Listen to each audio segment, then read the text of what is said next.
Hey, gang, I want to tell you about True Hemp Science full spectrum CBD products. They are fantastic. I've been using them now for a couple of months. I've used their balms. I've used their oils to sleep. And today I'll be talking about a whole new product. Now listen, True Hemp Science promises you premium quality, pure ingredients, and true value. They source the highest grade organic hemp from around the world to handcraft the finest full spectrum CBD products. They offer a complete line of CBD products, including full spectrum CBD oils, tinctures, CBD skincare lotions, CBD sports rubs, CBD gummies, and CBD gluten-free chocolates. They number their CBD products to differentiate them by strain, by farm, and by extraction method. Now, last week I was telling you about the number 81, which is great for relaxation and sleep. But today I'm going to be talking to you about number G41. That's full spectrum CBG plus CBDA plus terpenes. Now, this has given me some focus. It has some CBD in it, but it doesn't make you sleepy or tired or foggy in any way. The CBG kind of gives you some focus, and it energizes your brain while keeping you calm and cool. You know what I'm saying? People report it relaxes their brain and does not affect cognitive performance. While it is calming, it is less physically so than CBD. It's great for working. It's great for getting your work done. I'm even using it right now. So, gang, How Did I Get Here is partnered with True Hemp Science full spectrum CBD products. And if you use the code HDIGH, you will get something special. Purchase $65 worth of regular price products and receive 296 milligrams of number 81 distillate. That's the one I was telling you about. That's great for rest, relaxation, and sleep. Just go to truehempscience.com/HDIGH for How Did I Get Here? And you can also visit them at their brick and mortar store. That's right. They have a physical location right here in Austin at 505 West Mary Street, Unit C, Austin, Texas. Don't forget, use the code HDIGH. If you're already using CBD products, switch over to this one. I promise it's going to be great. You're going to love it. All of these products are great, and the CBG, CBDA is unbelievable. Like I'm telling you, I feel very clear. I feel very focused. I haven't been drinking a bunch of coffee all day, and I'm not all anxious from coffee. You know what I'm saying? TrueHempScience.com, HDIGH. You're not only getting yourself some CBD, but you're helping us out here, right? By using the code HDIGH. TrueHempScience.com. Go get your full spectrum CBD products today. Let's get down. And you may ask yourself, well, how did I get here?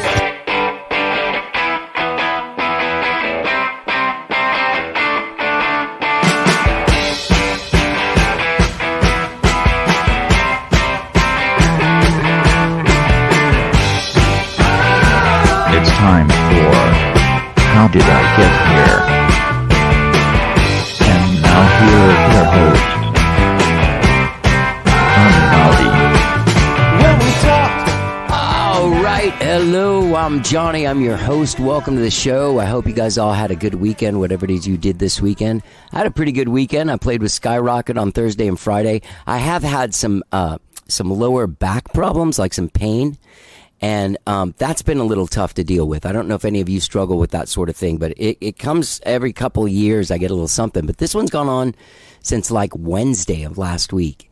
And I'm still dealing with some of it today. It's not as bad today. I came to Houston on Sunday to pick up Rosie. I spent the week without my dog, my first like full week without my dog. And man, she was so happy to see me. I was happy to see her. But my aunt has one of those things where you hang upside down. It flips you upside down. You hang.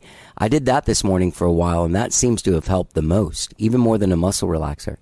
But I find also that the Advil and Tylenol, when taken together, can really like help pain like that.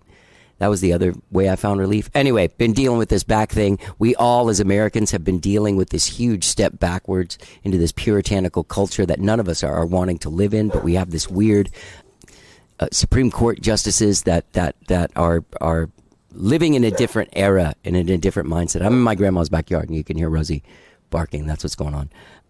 But yeah, it was a tough weekend on that level, and it's tough to think like what's going to happen now, like what's going to come in the future.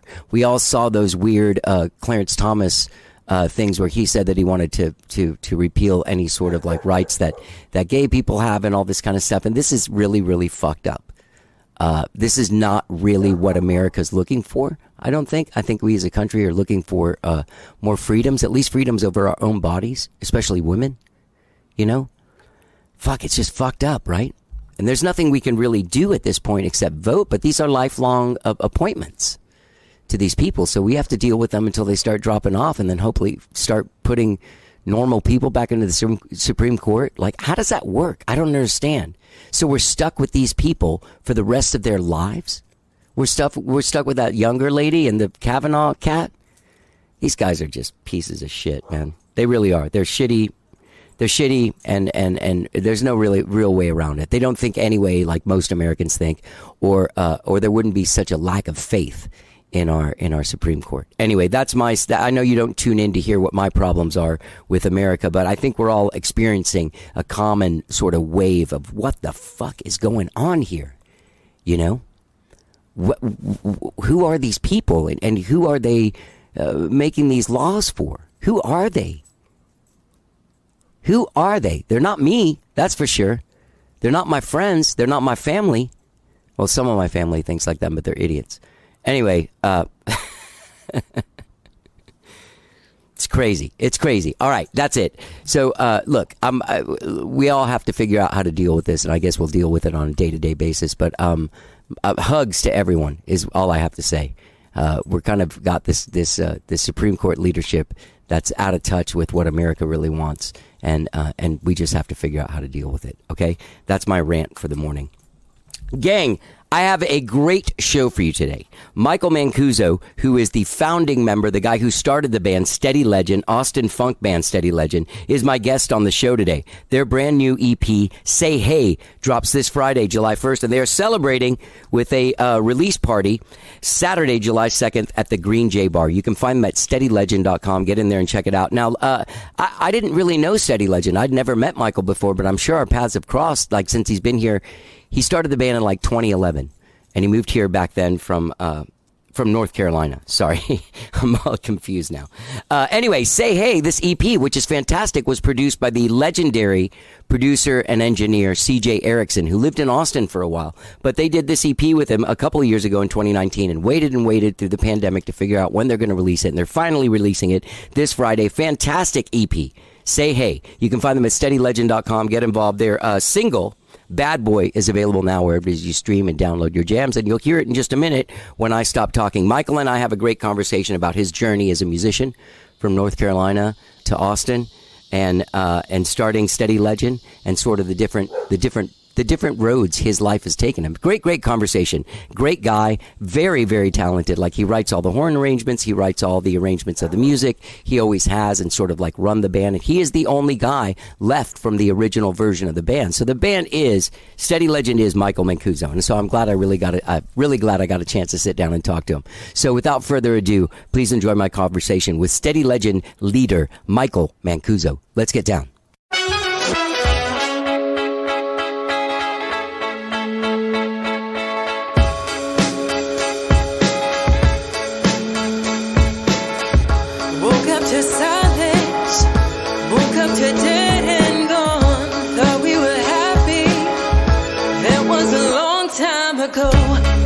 Suitcase, left all the memories. I needed something.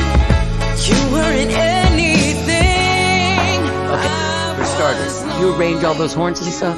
Yes, sir. So where did you go to? You went to the music college? I've been music college. I started playing trombone when I was 10 years old. Okay. And I played that in the school band, and I learned how to read music playing piano when I was pretty young. I was about 4 when I started playing the piano, started taking piano lessons. So you had a good grasp of it going into it. I come from a musical family. My uncle was a touring bass player for a bunch of blues artists, so my parents kind of figured I was going to be musically inclined and kind of suggested that I get into it. Okay. So piano, trombone, were you a band geek? Geek's a strong word, I know suppose. It is a strong word, right? It's mean. I wasn't in band. Yeah, I would say I was a band aficionado. There you go. Yeah. I mean, a lot of my friends were in the band. I mean, it was like, some people are athletic, some people are brainiacs. I was musically inclined. It was always going to be in my future. Yeah. I always knew that. You had a piano in your house and stuff. Oh yeah, we had an upright, and we had an actual old like 70s Kimball organ, and I spent a lot of time messing around with that. And I grew up going to church. My dad brought me to church, so I learned a lot of types of church music as well, just based on the books that we had. What kind of church? Baptist. Okay.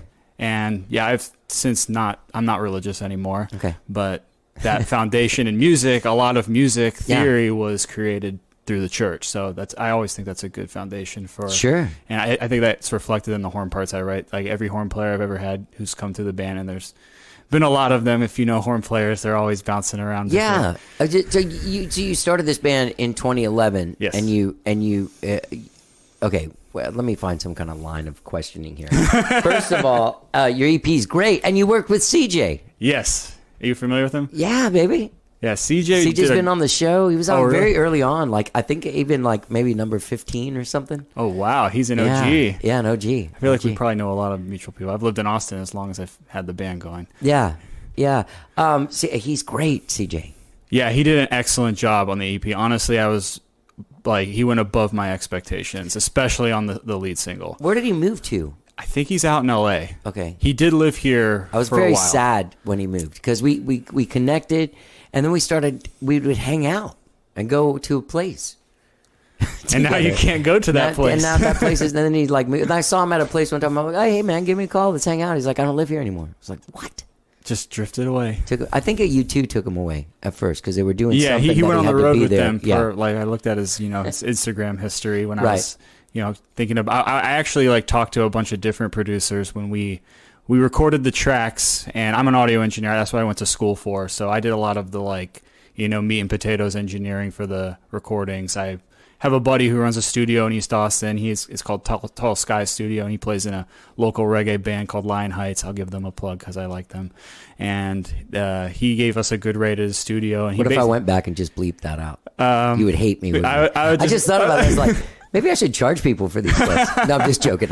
No, I hear you. What was their name again? Lion Heights. Lion Heights, baby. Yeah, they're in the reggae scene, which, Steady Legend hasn't been in and out of the reggae scene, because we had an old singer who had a more reggae friendly sound, and now Annalisa, who our current singer, has a more soul-y, bluesy, funky vibe. I love her voice, man. Yeah, I think she sounds great. I think she sounds like Dua Lipa. I'm not that. You know what's weird? I'm 53. You know what I mean? And Dua Lipa's a huge artist. You've definitely heard her music. No, I know I've heard her. I just not enough to be like, oh, it sounds like Dua Lipa. It's like she's got a big voice. Yeah, Annalisa. And she came up in the church as well, right? She did. Yeah, she was a church singer. And does she continue churching? I believe she, I feel like a lot of people, this is something that happens with church. You have a love-hate relationship with it. And I will not speak to her relationship with church. I just know that she has been in church and not been in church before. Yeah, that happens with some guys. I'm Catholic and like Cuban, so it's like the whole Latin, fucking saints at your house. I'm Italian, but I didn't end up Catholic, but a large piece of my family is. It's super dramatic Catholic and stuff. So then when you go to like this Baptist stuff, you're like, or even like I had a girlfriend whose parents went to like a cool church. Yeah, it's like hey, everyone ready to party? And you're like, this isn't a party. Guy fucking died. Yeah, we're all supposed to be sad, and the music is very sad. Yeah. That's the difference of like Catholicism, is that the guilt. Yeah. That's what my dad was, grew up Catholic. And he's like, the biggest difference between baptism and Catholicism is the guilt they make you feel. Well, that's why some people get out. I got out of it because I was like, this is crazy. I'm not going to feel bad for every fucking thing I do. Yeah. I feel bad enough. Like they instilled it in me. It's the weight. The weight of Christ is on you. Right. Okay. So, all right. You're from North Carolina. Yes. Where in North Carolina? I moved to Charlotte when I was 14. I've actually lived all over the country, but North Carolina is kind of where I came of age, I would say. And then after high school, I moved to East Carolina, which is in Greenville, North Carolina. I went there for less than a year. That's a good place. Greenville? You've been to Greenville? Yeah. It's like Spartansburg. No, Greenville, North Carolina.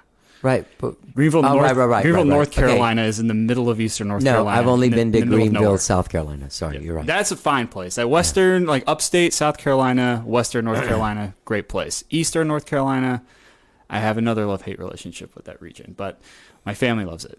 My parents live in Wilmington. My sisters live in the Raleigh-Durham area, so North Carolina is still very much a part of my life. But I went to college in Asheville. I went to the audio program there. I minored in trombone. Oh, what a beautiful place to go to school. Love Jesus Asheville. Christ. I love Asheville. We were just up there for a wedding, and I miss those mountains so much. That Yeah. part of the country has just got some magic to it. Dude, totally. What's the Biltmore? That's the hotel. That's the hotel Yeah, there. yeah. But yeah, I still have a lot of friends there. I linked up with a bunch of them. I went and saw a band that they're called Dub Cartel, and a buddy of mine who plays trombone, and he's kind of like maybe the band leader of this group. And I got to sit in for a couple tunes with them playing bass, so that was really cool. That's awesome. Do you know Ian Moore? You know that guy? No, it doesn't sound familiar. I toured with him, and we played some theater there, but I can't remember what There's it the was. Mothlight. I don't know if that's still up. I'll never remember.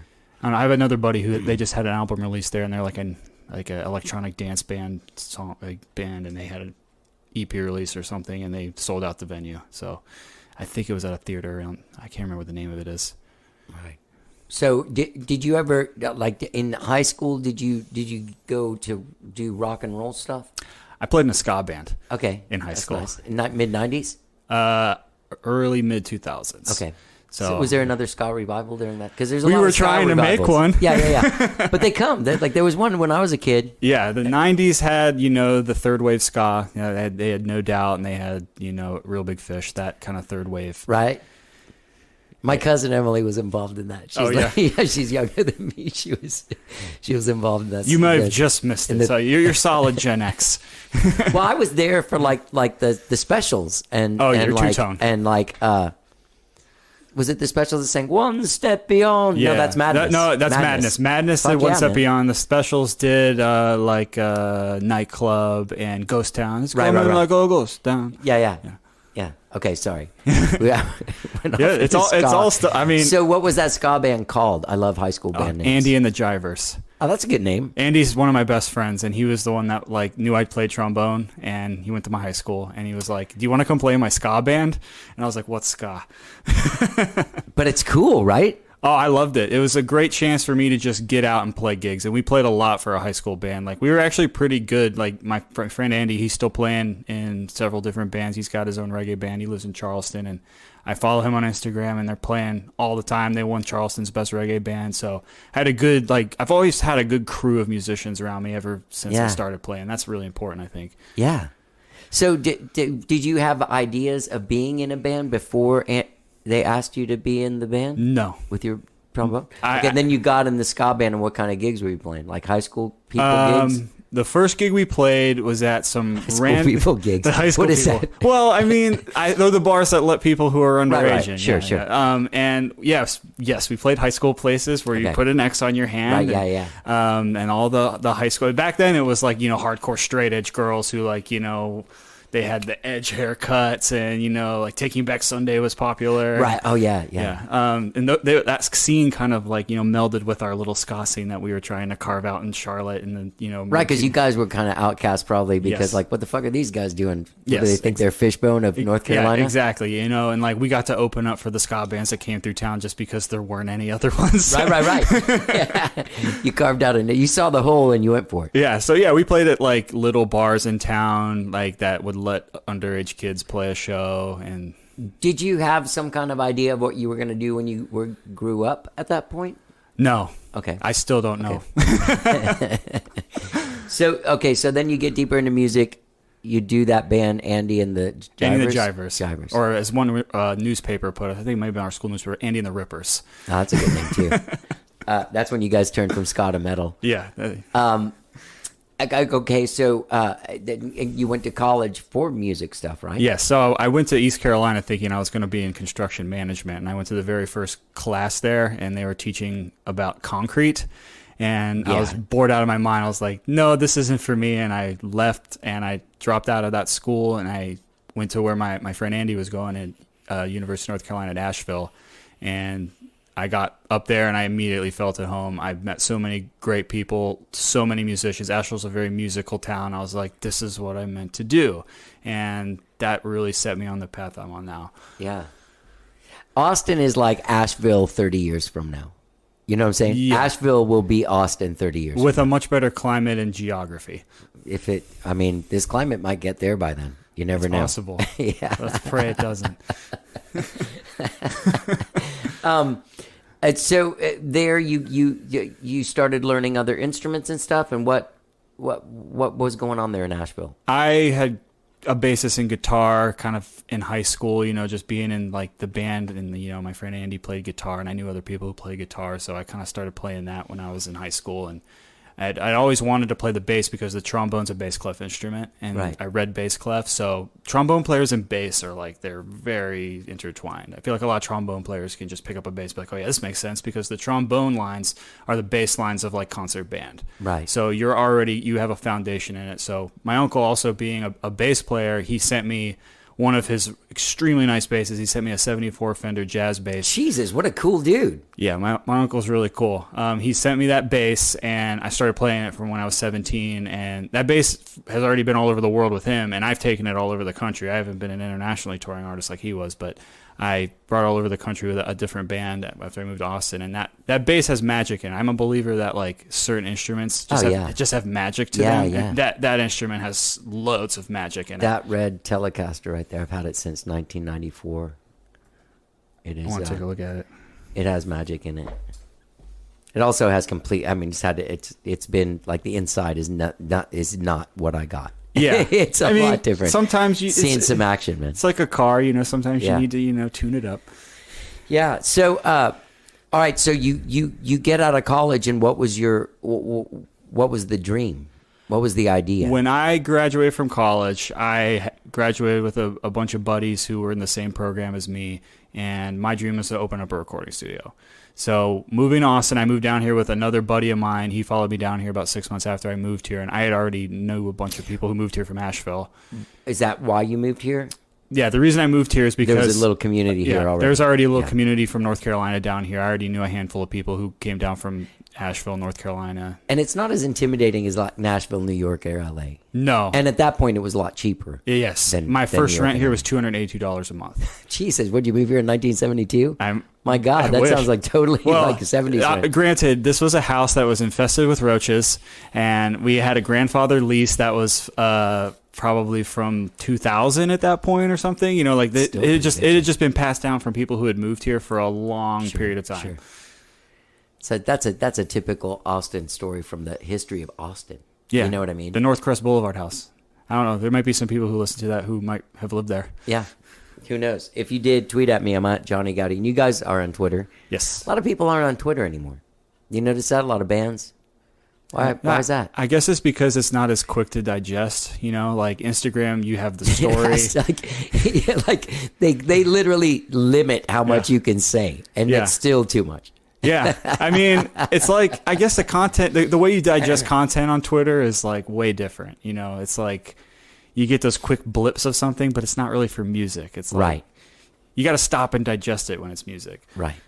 Yeah, I guess so. All right. So you move here. Yeah. And where'd you start hanging out? What was the scene that you started getting into? Got a job working at 5th Street Studios recording live shows. Okay. That was my very first job here. I worked there for probably a month, and they were long, hard days. I had to wheel around a live recording rig that was worth more than my car and go to venues. And one of the first shows I recorded was Daniel Johnston. No shit. At Antone's, the one that was on 5th Street. That was one of my That was one of the very first gigs I worked for them. And I was like, this is very cool. I love this. Holy shit, man. It's legendary. That was a great introduction to Austin. And, I didn't really get to do a lot of the actual engineering. So that I was kind of like hands and feet for them. So it kind of rubbed me the wrong way. And I wasn't making enough money to it was 12-hour days and I'd make $50. I was like, this is cool. But I ended up getting a regular day job, and I formed Steady Legend the very first incarnation. What kind of day job did you get? I worked for the state government, and I was swapping tape drives. Physical hard tapes that the government backed up their data on. Wow. Yeah, stuff out of the 70s and 80s. Awesome. That the government was still backing up their data on in 2011. And my first government. Good story about that. My first boss was Steve Bidwell, the drummer for Black Pumas. He's a great drummer, huh? Yeah, he's phenomenal. He has played some gigs with me. I had a little funk band going in the mid 2010s. Now time's going so fast, and he's pocket 100%. Yeah. All right, so you put together Steady Legend and First incarnation. First Incarnation. Nobody left from that era. Nobody except you. Except for me. Is that okay? Yeah. I mean, Steady Legend has had... can't even count how many people play a show with us. And I think that's beautiful because everyone gets a little piece of it. Right. Some people have a little like, man, what's it? The original guys, you know what I mean? Yeah. And one of our original members like passed away a few years ago. He was in like a road rage accident in Austin. It was like in the news and stuff. And it was like, it really hit home to me because he was like one of my favorite original members who brought a lot of energy to the shows. And it's like, we've just been around a long time. And I'm like, some of the people aren't even alive anymore. Right. And that's like, it really like grounds you and makes you think like, wow, I've been doing this a long time. And like a lot of people have a connection to this because everyone who was in that group, the initial one, I reached out to everyone and told them that he had passed away. And they were like, oh my God. And it reconnected me with everybody from that original time. Wow. Sorry about that.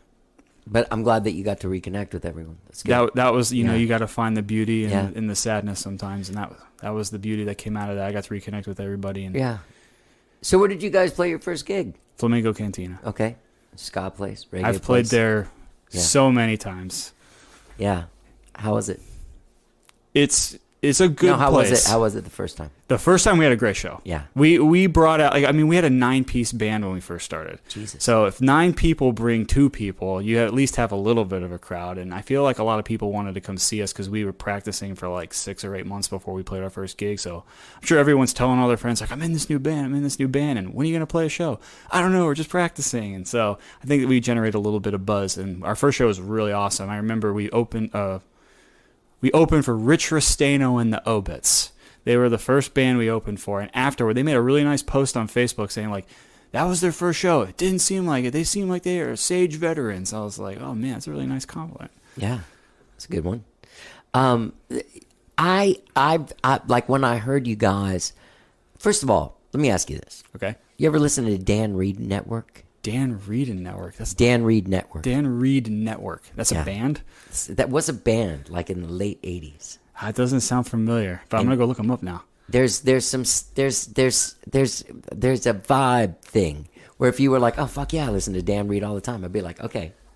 Dan Reed. I gotta go listen to it now. I've never. There's a song called "Get to You," and you'll get it. There's like, you know, it's funk. It's got a deep pocket. It's rock. You got a slapping bass player. Yeah, that's so. Sorry, I look at your band and I would categorize you in the in this, like if I were building a bill of bands with a thread of similarity through them, I would put Roxy Roca, Night Owls, you guys. Is that fair enough? Well, I used to play bass in Soul Track Mind, if you've heard of that. Right. So that Roxy Roca was like a very similar band at the same time. So I would say yes, now is a fair comparison. Sure. We came from a different sound. I'm not saying you're like, I'm just saying like we've played with the Night Owls before. Sure. I know a couple people in that band, so yeah. It's got the similar kind of, and I'm sure like when you do play covers or you play a wedding, there's a lot of stuff that's this, yeah. But we try to do covers that are like not soul covers and make them. Oh, that's cool. Like what? Well, some of them we end up turning them like they're like Tainted Love is a cover we do. Oh. Tainted Love was originally a soul song. Right. That was so like that's an example, but like before it just yeah, Tainted Love. Ooh. Yeah, but we do like Sex and Candy. We don't really play this much anymore, but we turn that into a Latin song. Oh, really? Yeah. Oh, that's kind of cool. And I'm trying to think of all of our other covers. Like we turned Valerie, that like the Amy Winehouse version, into a reggae song. Like we do some covers straight up, but we also take some covers and turn them into a different vibe, give them a different color to them. And I like doing that because it makes it yours. It's not the original anymore. Right. Yeah. I'm in a cover band and we try to do everything exactly like it, but I long for the days a tribute of like band. when I used to do. Yeah. That's exactly right. Cover, I feel like there's a difference between covers and tributes. Yeah. Okay, so when did you when you started the band? Were you do like, hey, I'm going to start this band and we're going to? I was go winging to the it. top. Like you didn't. Did you have like what kind of vision did you have for your band? My first thought was when I moved down here, I had the thought to, I had these songs I wrote in college that I never did much with. I just wrote them and didn't really do much with them. But when I moved down here, I was like, I got all these songs. Let me like polish them up and get a band together. And I was going to start an instrumental band that I might sing in a little bit. And our first singer, I was like, you know, I met her because I posted looking for horn players. Instrumental soul, like this kind of music, but instrumental, but instrumental. like first wave ska, like the Scatolites. I was gonna do I hear you. like something like that. Yeah. And I had a singer message me, and she's like, "Oh my god, I love ska. Can I come and sing with you? Like, I sound like Gwen Stefani." That was her like message to me, and she did. To her credit, she sounded like Gwen Stefani. So that kind of set us on the path. Was when I met her, I was like, okay, let me like tune these up to be more vocal friendly, and kind of like we wanted to sound like, you know, modern No Doubt kind of vibe. So that was kind of what changed my idea from let me just figure out what I'm doing to let's see what happens with her. Okay. And then I got an opportunity to play with Soul Track Mind and make money because they were on the road, and I kind of put Steady Legend on the back burner for a couple years. Yeah, okay, that's what I was going for. Because what I was going to ask was, there is a place where you can tell Steady Legend was doing some stuff. You made a record, and then there's like a gap area. And then I was like, I wonder if they went into like this private work where they're like, fuck, man, you know, we're making 8 times the amount of money, you know, playing a private thing than we do, you know, playing at Flamingo Cantina. It only makes sense to sort of like kind of focus on this. There were just hiatuses where, I mean, I'm the driving force behind the band, so it's really like when I'm in, the band's in. And right, so you took off with Soul Track Mind, Yeah. so of course when you came back, everyone wasn't available then, Exactly. so when you put it back together, it was a different... Yes, group. so that's when our current drummer, who's one of the only, like, he's like an OG to me now, he joined up. I actually was starting a cover band with a friend of mine that never went anywhere, and we auditioned him off of Craigslist. I've met most of the band off of Craigslist, honestly. And I just called him up one day. I was like, man, that audition for the cover band, that was really cool, but like, we're not going to do that. So do you want to play in this other band I'm starting up? And he was game, and he had never played anything. Like, he was like a rock and roll drummer. And over the course of 8 years, he's like become a badass drummer of like so many different styles. His name's Omar. Okay. Omar's a crucial part of the band. If Omar ever left the band, I would really have to sit down and be like, do I want to still do this anymore? Because you have to have like a rock in the band who's like your guy. Yeah. Omar's my guy. Fuck yeah. You hear that, Omar? What's his last name? Avitia. Omar Avitia? Yeah. You better stay in the band, or you know, this podcast is a waste. I'm telling him this because he just moved to New Braunfels and he's got a 2-year-old. So I'm like, stay, dude, stay. Yeah, life, man. Because like I never had kids. Like I was married for like 10 years. I was like, I never had kids. So I got one on the way. Oh, you do? Yeah. So I'm still like, you know, hey man, let's jam. It'll be cool on Wednesday. You know, I just simulated smoking weed. That's what I'm sure you heard it. You know, I think everybody's path is valid. Yeah. You can still do what you want. It's just up to you to do it. Yeah. So you're gonna have a kid. Yes. Do you know what kind? It's a boy. Okay. I hope he has rhythm. Yeah. Because I want to teach him how to play. Yeah. Yeah. What's the mom? My wife? Yeah, your wife. Yeah. What's her musical background? None. Oh, okay. So it's a 50-50. It's a gamble. Yes. This kid's like a gamble. He's either going to come out jamming or not. I don't know. I mean, yeah, there really isn't anybody too musical on her side of the family. Her cousin's in a band called, they're like a super popular metal band. I can't remember. Here in their town? name. No, they're from, I can't remember, California or something. They're massive. They tour the world. Oh. They're huge. So there is music in her family, but a little bit extended. Yeah. He's a bass player. God, I can't remember. They had a vicious van accident, and their drummer like lost their leg, and they were in like a like I can't remember what their name is right now. I can look them up. Heard that. No, you don't have to Okay. right now. Yeah. I mean, okay. So Here I am talking about other people. no, it's all right. It's good. You know, filling in the cracks. Who's the band? And then of course, like, who are you? Of course, you know, like having a kid, and then who's the mom person? And then you told me your wife. Yeah. I knew. I figured it probably was. I'm wearing a ring. No, I meant just professionally. Who is she? Okay, so you come back to the band. What was the reason for that? Soul Track Mind stopped or kept going? The band kind of went through a transition. So a lot of the guys that I was in the band with, we kind of came to a precipice of. It's almost like how transitioning is. Sorry. Yeah. So it's like the band transitioned from like soul and funk to like death metal. Really, it's just like the singer wanted to have a different band. It just really boils down to that. He wanted, like the way they put it with me, they wanted to try different musicians. Sure. And, you know, I still keep in touch with most of the guys who I was in the band with.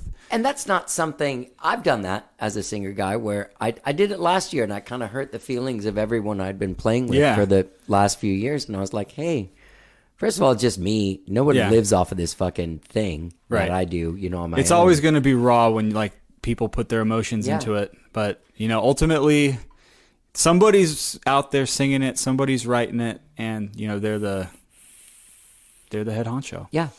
And they and it's nothing bad. I want to play with those guys again, but I'm just like right now, I kind of like this. You know? I know that. So that happened, and then I kind of like went through a shitty time in my life. So I wrote a bunch of songs. I had like a bunch of other crap happen to me. Like it all kind of hit me at once. I went through a breakup, and my dad was sick. He went through chemo, and so like I just like was really emotional and like alone. I was like really busy all the time when I was with Soul Track, and I was dating a girl, so like when I was home I was like with her, and when I was with Soul Track I was like on the road or playing, and like I had my job that would work, so I was like I had like every minute of my day was like, you know, accounted for to like tons of free time, and like your idle mind is like the artist's worst enemy. Exactly. So like I started writing, and that really helped me through that time, and I wrote like most of the first album for Steady Legend during that time. Awesome. Good chunk of it at least. And I took some older songs we had played from the first incarnation, changed them up a little bit, and we recorded that album with the new outfit, you know, with Omar playing drums and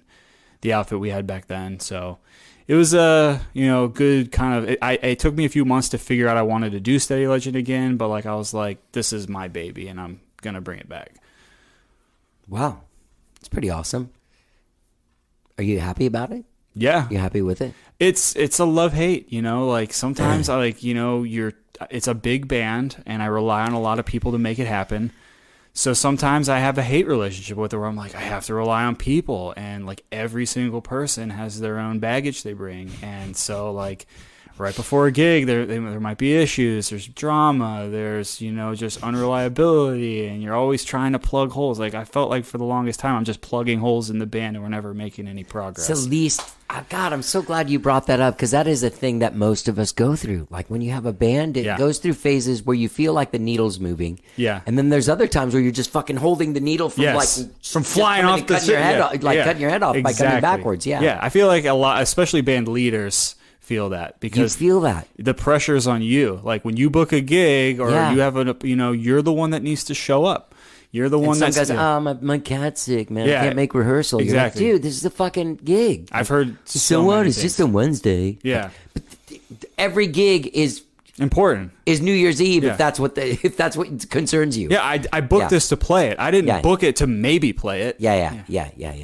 Yeah, I like how we both just got like actually mad. We got into I got stories. I got stories, man. I don't mean to disparage people, but no. That's it. We're not disparaging anyone. We're just saying, like, in our position, maybe if they're hearing this for the first time, they're like, oh shit, I didn't think about it that way. You know what I mean? Yeah. And that's the thing is like, you know, we're all in those positions where, like, with your parents, like when you're a kid, you're like, oh, my dad's being such a dick, but like, that dude's having a hard time at work. Yeah, like, exactly. Don't know if he can keep his job and support his fucking family and keep his house. Like, it's different than the time you're having. Like, he's just being a dick. Well, just like, you know, I have grown as a band leader in that I have a really high expectations of the people I work with, because we don't rehearse a lot. We rehearse once a week when we are going, and I expect everyone to show up and like be prepared and have the songs prepared. Like I send out an agenda, and like, you know, I recently, like, our bass player was having a hard time. Like, he'd show up to practice, and like he was like throwing his gear around, and I'm like, what's going on, man? And like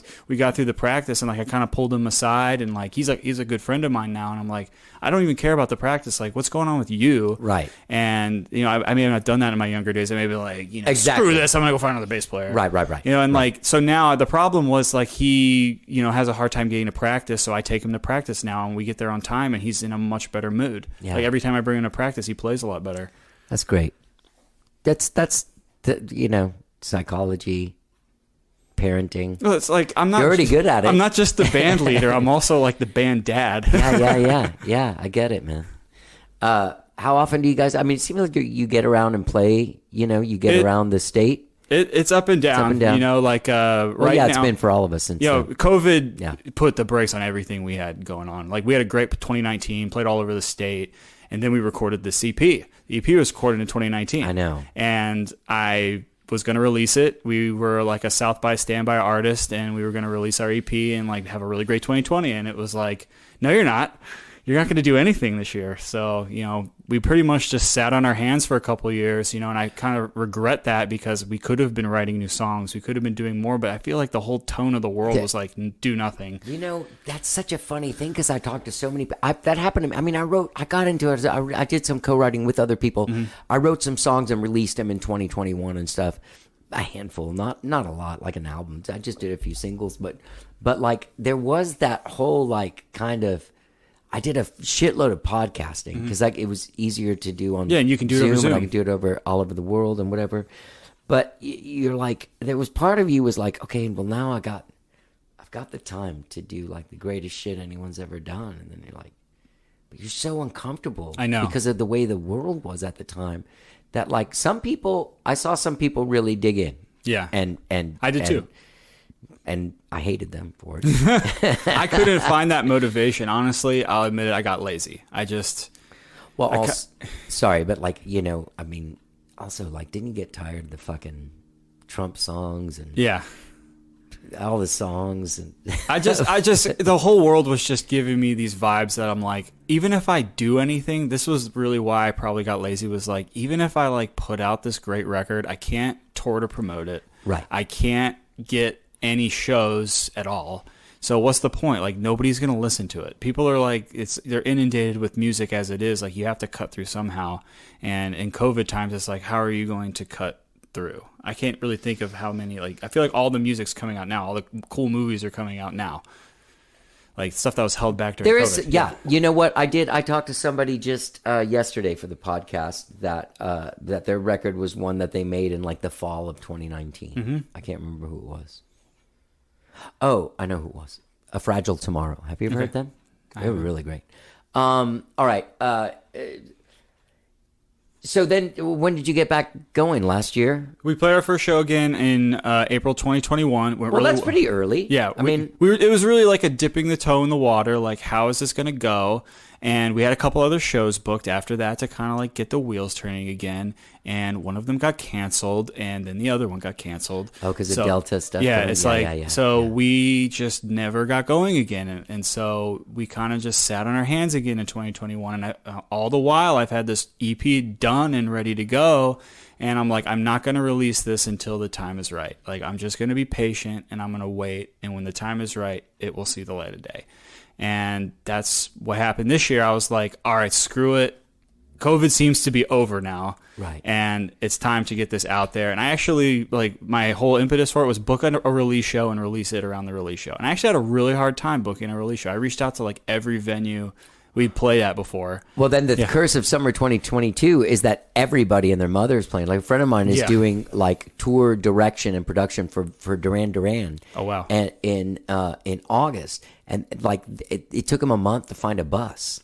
Wow. Let alone 2. Well, and also so many venues closed that bigger bands are playing smaller rooms. So that's like the local bands who usually would have occupied that mid-level venue space are fighting with national touring acts now. So it's changed the whole dynamic. Where were you guys playing like prior to 2020? Like on the regs here in town? Stubbs Indoor was one of our regular spots, and they're not even booking anymore. They're not? They're not even, no. They don't have shows in there? The indoor space, no. Really? I've hit them up so many times. I wanted to have our release show there, and they aren't even open anymore. And yeah, that kind of leads us to the release show. I ended up booking at the Green Jay. I heard that the GM of Stubbs opened that place, right. And so he was really responsive. I think his name's Ryan. He like got back to me right away. I think I met him at a party there during South by. That's a good place. I went there. I saw some music there during. I'm excited to do it. It's a small room with a smaller stage, and we're a big band. But I'm hoping that it's just packed and sweaty, and we just. That's the kind of music you play. That's the cool thing about like when I was in a band like that. I want to show you the photo because I found it at my grandma's house the other day. This is 1989, but you could tell like we were having a good time. All right, which one's you? I'm the guy in the middle. Yes, with all the hair and the. This is so 90s. I still roll my pants up. Look at that. I've rolled them up my whole life. And you got your checkerboard shoes now. Yeah. Man, that's very 90s. But that kind of band, it's like being like a salsa band. Like the doors open to you, and it's not like a singer-songwriter where someone has to get into your fucking point of view or into your guitar. You have a thing that's based on like rhythm. Yeah. So therefore, no matter what you're singing on top of it, there's celebration involved with it just from the get-go. You just hear horns and rhythm, and the right people are going to click, and they're going to be like, that's what I want to hear right now. Dude, I have to say this song Bad Boy is really a great song, man. You like it? Yeah. I wrote that song about when I first got a guitar. I bought this new guitar, and this guitar had that song in it. It just I came with the song. Yeah, I wrote that song. I bought this acoustic guitar. It was a Guild, and I had it the very first day, and I wrote that song the very first day I had that guitar. I was like, this song was just in this guitar. Like, whoa. And came right out of me. I worked on the lyrics with the singer to get kind of everything put together, and that song came together pretty fast. Your singer's name's Alisa? Annalisa. Annalisa, sorry. Yes. Annalisa. Yes. Annalisa Gomez. Gonzalez. Sorry. Look at your fucking notes. Why sometimes, and I'm Hispanic, why sometimes is it a Z or an S? That's a question probably better for her. That's a better question. She might not even know. She might not know. I don't think she would. Yeah. Honestly. Yeah. I don't know. Okay, so you're gonna put this out. You got this release show. Do you have release shows anywhere else? I saw you play like Brian and shit. Yeah, we play in Brian. We're at that theater place? Yeah, the Palace. What's it called now? The Palace Theater. Okay, they're actually shutting it down and like remodeling it as a movie theater. So I don't know if that's even going to be a thing anymore. The last time we played there. But in November. it's that one that's in the corner, and then there's a club across the street behind it, and you load in through the back, right onto the stage. It's like a brick wall. Yeah. Seating. Yeah. Kind of a little courtyard on the side. I think so. There's also like another. It used to be called. I can't remember. Stafford Opera House. The Grand Stafford. Grand Stafford. Yes, okay. there is a venue there called. I think they're related, but they're not the same. We've also played. We played in Bryan a lot. We played at the Texas Reds Festival there. It's a great town to play. Well, that's because it's a great town when you bring the party with your band. You know. Yeah. Like that's the same thing. Ryan and in Night Owls, like he and I have that conversation all the time. It's like there is a certain in for you. Yes, there's a path. Yeah. That's like we do, but we also don't because like we are not in like there's paths of music. Like I've noticed it in like the reggae scene is like we opened for Revolution at Emo's East in 2019. That was like one of the biggest stages we played on. I saw that. As a sold out show. It was awesome, but we weren't as much of a reggae band then anymore. So it felt a little shoehorned for us to be there. But we still put on a good show. We played some older songs, like some reggae tunes that we used to play to kind of fit the vibe a little better. But like Revolution and like bands like them drag along a whole scene, and certain bands bring a scene, you know, like they're just like there's a pathway for you. And once you fall into that, the industry finds you. There's a pathway for you. And I've been struggling to be like, where is Steady Legends' path? Like, where is this EP going to take us? Right. Is there a group of bands that we can be lumped with, maybe go on like a little tour with, and like, or be played with on a playlist? Right. And I've been struggling with that, and that's like a tough thing to, you know, be able to manufacture. It's tough because you are a funk band, wouldn't you say that? A funk rock band? We're a multi-genre act, I feel like, because we play everything from like a rock song to a funk song to a soul song to a reggae song, you know, and it all comes together in like a cosmic gumbo. Right. Maybe that's what it is. You know what I'm saying? Yeah. It's tough because we flirt the line with being like almost a cover band sometimes because we've got like 50 covers we can do, but we also have the original songs, and we can do an entirely original set. When somebody comes to your EP release party, are you like, how long of a set are you playing? What, an hour? Like a 75 probably, maybe an hour with some extras if the crowd's digging it. Cover? We have like 2 or 3 covers in the set. It's gonna be mostly original. What are the covers? We got a cover of an old soul song called "I Get Lifted." Okay, and we funk it up a little. It bangs. It's a jam. But that's a song like if somebody didn't know. It goes, "I get lifted." Right, but they could come. They'd think it was yours. Maybe it's not like you're doing Tears of a Clown or something. A real music person would be like, I know that song. Okay. Like I know people who know that song. We also do "I Wish" by Stevie Wonder. I feel like some people are gonna know that one. What else are we doing? We're doing a Bill Withers song. and a Sharon Jones song. Okay. That's a cover of like an old 70s rock song called I Just Dropped In to See What what condition my condition is in. Kenny Rogers wrote that fucking song. That's a great jam. Yeah, sweet jam. And of course, the record has 4 songs on it. Yes, there was more that didn't make it. Are you going to do something with those guys? Yeah, they'll probably be dropped as singles later on down the road. What are you guys looking at right now? Like, I know you got the release of the album, the release shows, but what then, like, what's on the back burner right now for you? I want to play as many shows and write as many songs as possible before my kid's born. Okay, and that kid's born when? October. Okay. Well, what day? What do you know the due date? Do you know? I don't know. The due date's the 27th. Okay. I was like, do you know the future? I would like to know what day. No, my birthday's the 14th, and I just want to know if the baby's being born on my birthday. I'd like for him to be a Libra, but, you know, he'd have to be a little early. No, don't. Just, you know, whenever he's going to come. Yeah, that's the right day. Yeah. But so we're going to play as many shows as we can. I've got some new songs that I've written. It's just tough to like bring them to a large band. I have to like do a lot more legwork to like have them ready before I bring them to the full band. How do you do that? How do you present? You don't just walk in with your guitar and start kind of like humming a thing. You write out horn charts and shit? Usually before I bring it to the band fully, I will have a horn chart made so that there's at least, and I'll take it back and work on it afterward. But I like to have at least a road map for a song. I'd like to have that map take us from point A to point B before I bring it to the full band. I might bring a really rough idea to the singer and we work on it together. Right. And that, you know, that might be just like, I've got a melody, let's see where this goes. But the full band is like, I've got 8 people in a room. I need to have more than just humming a melody. I've got everybody here.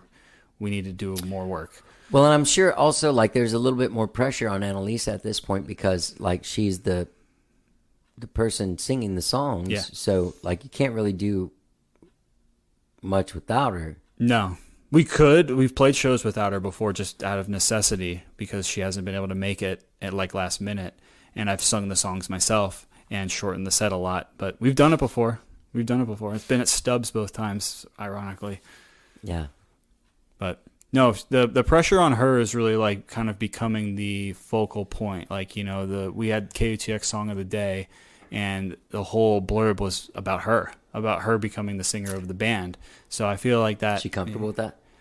I hope so. How are you with that? And I mean, you're the guy that started the band and did the whole thing. And I don't want any credit. Okay. I want to have a cool band that I can play with when it's, you know, honestly convenient for me because a guitarist with mystique. Yeah. I don't need, I mean, I like having the credit of being the songwriter. Yeah. I don't really need the performance credit. I'm not that great of a guitar player. I write good songs. That's where I want my credit to be. You do. Thank you. I appreciate that. And that's the thing I feel like I'm best at. Like there's musicians that are better than me at every single instrument that I've ever, you know. Me too. And that's what I want. Those are the people I want to play my songs. Yeah. I rather, here's the tools, go make this better than I made it. Yeah. And so I'd honestly love to have the band and I'm not even playing in it anymore. I just, you know, have like a subsidiary and I'm like, I play when like the cool gigs. I play the cherry like gigs. Brian Wilson or something? Yeah. I play the cherry gigs. All you have to have is like a mental breakdown on the road. I got to sit in my bed for a few years. But you'll still be so important to the band that they can't go on without you, but they can travel without you, but you got to still stay home and make records. Right, yeah. I don't know if that'll ever come to that. I feel like it's still at this point like they wouldn't play a gig without me. It would be a disaster. So when you have your son, you're going to not play for a while? I need to figure that out. I don't know what that's going to look like. I don't know what, like, you know, support and, you know. Nobody does, do they? No. Nobody does until it happens. That's what I've heard. I'm not making any assumptions. I feel like, you know, my wife's really awesome. I love my wife so much. But she's going to probably be supportive of me still playing. Yeah. But there's going to be a time period where there's a transition where I'm probably not going to be able to play. Well, where you're like, I'm going to be at Flamingo Cantina, like, you know, yucking it up with the gang over here. And she's going to be like, well, hey, buddy, someone's got to watch this kid. Yeah. And not just me the whole time. She's one of the people who's going to listen to this. She's a guaranteed listener. So what's her name? Maureen. Hey, Maureen. Yeah. It's Johnny. Good to meet you. On the show. So what were we talking about? Oh, in between, when the baby's born. There's just going to be a time where I have to just sit back and absorb the change in my life. That's really how old are you? 34. You're a grown guy. I appreciate that. That's an era where you take a step maturity wise. The early 30s. I get you know? called Papa Mike by so many different people. Well, you've always had the burden of like running this band and making sure. How much do you guys play, like privately? Like how many gigs a month do you play now? Not many. No. We get offered more than we play. You know, there's opportunity. Why do you turning? It's not enough money. I have an 8-piece band, and like most of the people. I'm in a 7-piece. I know. I know. What you mean. I don't want to just bring people out for beer anymore. You know, most of the people in the band are, you know, in their 30s and very talented. And like we just don't want to go play nothing for nobody. Like the gig's got to be worth our time. And I want it to be good as well. You know, sometimes we get offered a gig and like I'm just like the band's not going to be ready for that. So I hold us back sometimes. Do you? Or do you think you're making like legitimate smart decisions to not go slumming it? Because sometimes when you lay down with the dogs, you get up with the fleas. Well, the band went through a phase where we just accepted everything before. Right. So I and feel that didn't get you anywhere. It didn't. It's and just, it lowers your value in that way. Yeah, you do cheapen yourself a little. Other bit. people that would give you more, like, well, why do I have to do? Yeah, that? why I'm are just you doing this playing there? You know, Yeah, like I don't have to give you what you want. You do have to be selective, and you know, it's not that I don't want to play. It's just like playing till 2 a.m. when I'm, you know, I got to work the next day. Like I have a legitimate day job now, and I'm like, it's just not worth it. Like when I was 22, and I loved it. I loved that life when I was 22. Yeah. That was what I lived for. Yeah, this guy worked at Whole Foods like 5 days a week, like 7 to 3, and would go home and take a nap and go to rehearsal because we rehearsed like 4 or 5 days a week. Because you know what I mean? Like I was like, I'm doing it. This is it. Like we got a rehearsal room. Why aren't we in there every day? Yeah. So then I would go out and like hit the town and, you know, get home, go to sleep at like 4, get up at 7, go to work, come home, take a nap, go to rehearsal, do the same thing. It was great. It's a real old Austin kind of lifestyle. It was in Houston too. Oh, Houston, believe it or Houston. not. Yeah. Well, you can't really do that here anymore, and I feel like we could get into a whole other conversation. I have so many conversations with people about that sort of thing. Is that I came up in this model of like, you know, U2 or something, like you get in a band, you're not like the drummer in like 7 bands. You're you're the guy from this band. Like that's your job. Yeah, and you could support yourself. You didn't have to like have 5 different bands. And and I deal with that with just musicians. It's like you got to be in 3 or 4 different groups just to make ends meet if you're a full-time musician. But it's interesting because I feel like the mentality has changed such because we were actually needing to go reach for a brass ring because we couldn't do the stuff that, like, we couldn't get our song on a playlist. We couldn't get our video on anywhere you could see it then unless you had the guys that ran everything in your corner. And so I feel like there was a little bit more of, like now the brass ring isn't as awesome. I don't think that there's as many opportunities now. It's like more spread out. Like maybe the brass ring is now like made out of, I don't know. It's just not. You're not going to get in a band and end up living in castles like Led Zeppelin. No. If you're in a band in 2022 that's just now launching their thing. No, you have to be not just in a band. You have to own like a bottled water company, just be a star. You know, you have to be like you have to be you're an Instagram influencer more so than anything. I hate social media. Yeah. It's a necessary evil. If I didn't have a band, I wouldn't have a Facebook. I wouldn't either. I would have an Instagram to see all of my friends' Instagrams. Yeah. Yeah, there's no way.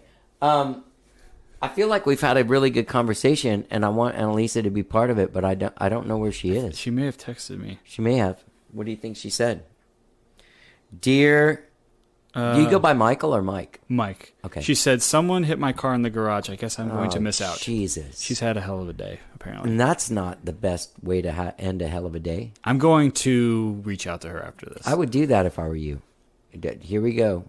Yeah. Papa Mike. Taking care of my rescue. people. Hey, man, it's been really great talking to you. Yeah, You're Johnny, really a nice guy, really talented guy, Thank really you. great. And I really appreciate you inviting me on here, man. I hadn't heard of your podcast before, I admit it, but like once that pisses me off. I dug into it and awards and shit. I'm actually like really sad that I hadn't, because I probably would have listened to your podcast a lot more often, because you're really in it, man. Like you're really. Thank you. I am. Yeah. Like you know a lot of the people here, and you're like, It's awesome, dude. Yeah, I'm really sad we haven't met before. No, it's, hey. You also know my keyboard player who played on the record, Andy Nolte. Oh, dude, he played on my... He told me specifically not to mention him until the end. Okay. Because he said, like, he's going to talk about that's all I'll talk about. Yeah. No, dude, there's nothing... That guy... Phenomenal talent. That guy's like the Van Dyke Parks of Austin. You know who that guy is? No. He's this string arranger guy from the 60s. Did all this work with the Beach Boys. He plays and all with, kinds like, of so many people. He plays on every... You know what? I've seen him do it. Okay, you're lucky to have a dude like that. He's amazing. He is. And I'm just happy he digs my stuff. Yeah. Me too. I dig your stuff, dude. Everyone get out there and check out the album Say Hey, or the EP Say Hey, featuring the single Bad Boy, which is available. All the songs are out now, right? It's out on July 1st. July 1st. Yes. Yeah, this will come out. The day before the EP release. It's all. Oh, this is coming out on Tuesday. So July 1st is a Friday. Friday is when it comes out. 2nd of July is the EP release. Is a Saturday, July 2nd, Green J Bar. Everyone get out there. Go to steadylegend.com for all of your Steady Legend needs. Great talking to you, Mike. Thanks, Johnny. Yeah, buddy. You weren't anything.